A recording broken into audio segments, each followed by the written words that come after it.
ജോസിയൻ green box സ്വാഗതം. ഇത് വളരെ മനോഹരമായൊരു ഡാലിയയാണ്. ഇതിനെ റീപോർട്ട് ചെയ്യാൻ പോവാണ്. കാണണം, നമ്മൾ ഇതൊന്നും എടുത്ത് വലിച്ചെടുക്കാൻ പോവാണ്. എടുത്തു.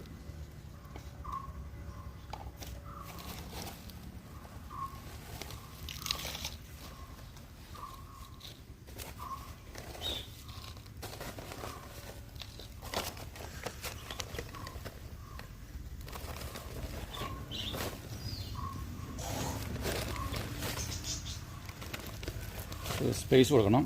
ഇത് ഇതിനകത്ത് ചകിരിച്ചോറും മണ്ണും അതുപോലെ തന്നെ മണ്ണിര കമ്പോസ്റ്റ് ഇട്ടതാണ്. ഇത് നടാൻ പോവുകയാണ് ഇതിനകത്തായിട്ട്.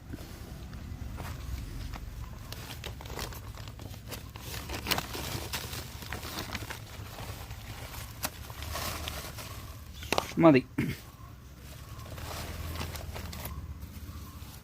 ഇനി ധാരാളം പൂക്കളുണ്ടാക്കിക്കോളും.